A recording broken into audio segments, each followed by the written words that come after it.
Namaste.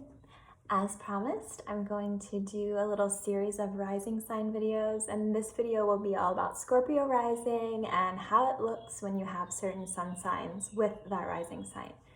So remember, the rising sign is the specific constellation that was just above the exact town you were born in, the exact minute that you were born. It's the starlight that composes you.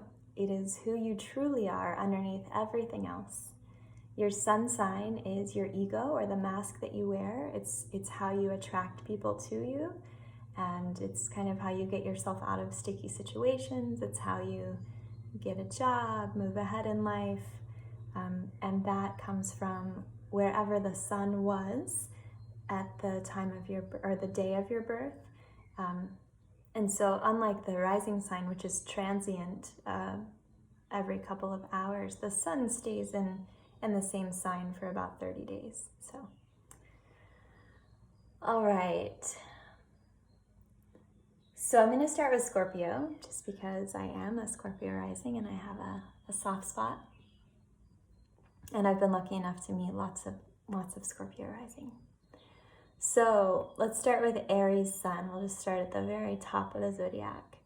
So if you have an Aries sun, then you're probably a little arrogant. I really enjoy Aries people. I like the confidence that comes with Aries.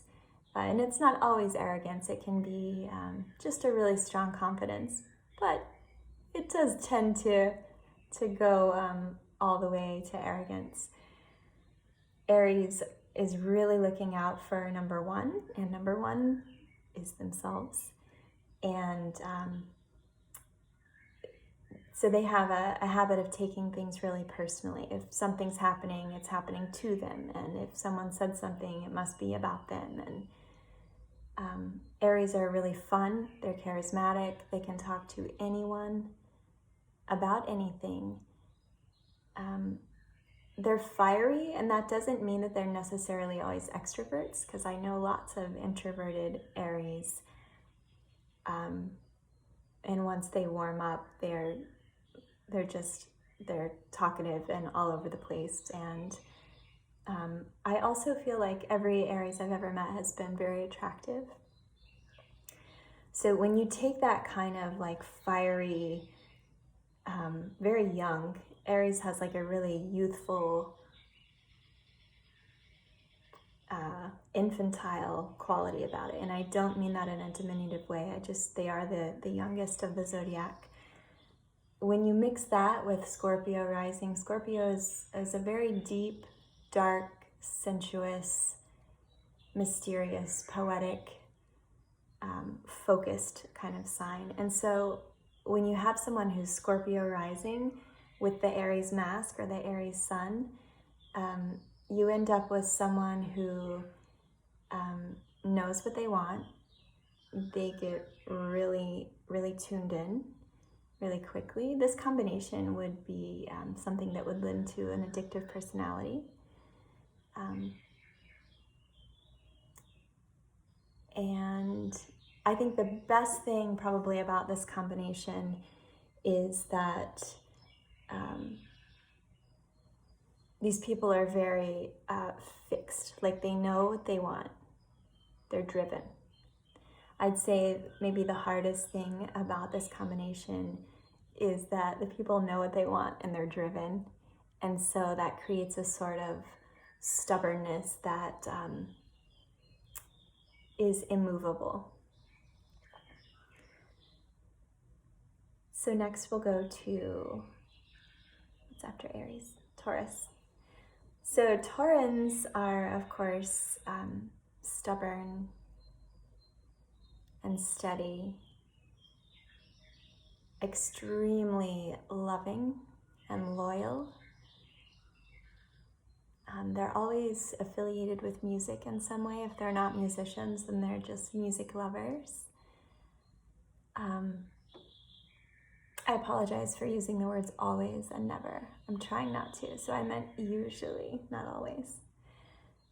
Taurans are also very fixed, and they like to have a schedule and know what to expect. And they provide that earthy stability. And so when this sign is mixed with Scorpio, Scorpio, again, dark, deep, sexual, sensual, focused. This can be, again, like just a really steady person. And because Scorpio wants that deep connection so badly, Scorpio needs to feel something. Scorpios don't mind pain because at least it's something. Scorpio doesn't want to numb out.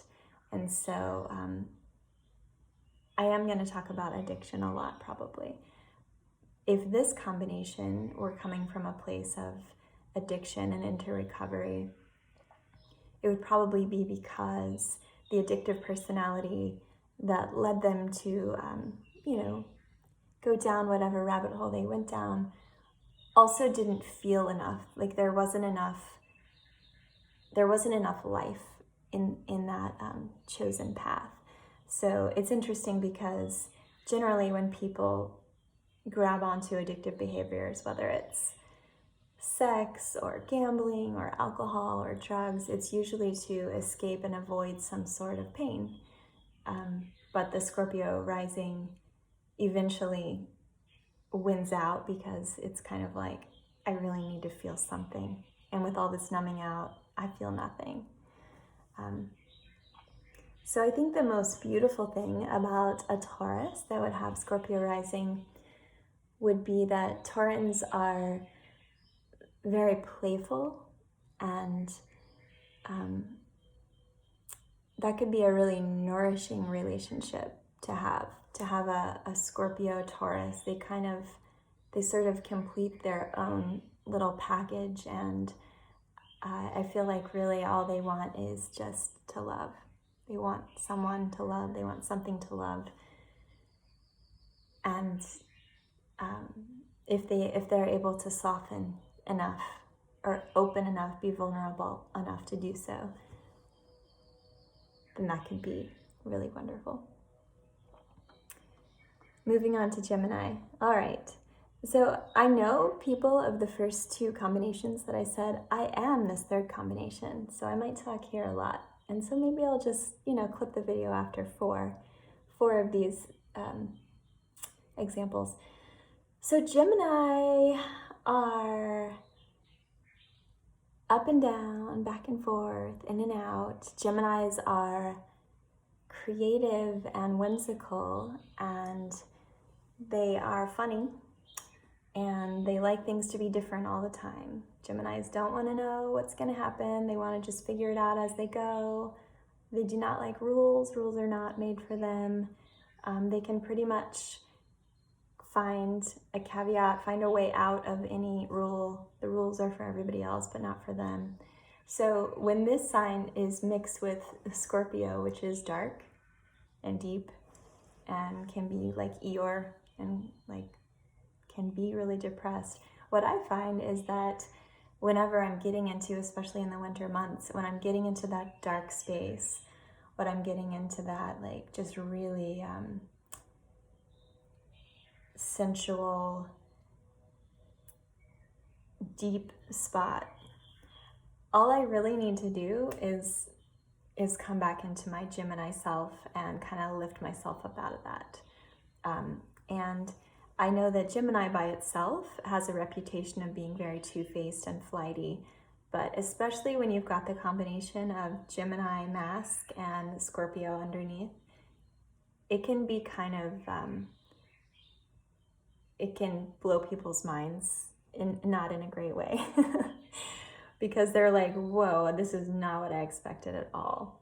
It's literally like having two different personalities, and we all really do. We've all got these three different personalities. We've got our sun, our moon, and our rising sign. And sometimes those are similar enough that there's a consistency in the way we act all the time. That is not the case with a Gemini with Scorpio rising. Scorpio rising people are there for other people. They're wide open and they want to hear what's real. They're who you come to when someone in your family dies. They're who you talk to when you have a fear about death or divorce or loss. And they can hold that. Scorpios can hold anything. And they don't derive pleasure out of it, but they derive purpose. It feels good and meaningful, and it's that connection that Scorpios long for when people talk about deep, dark fears to them.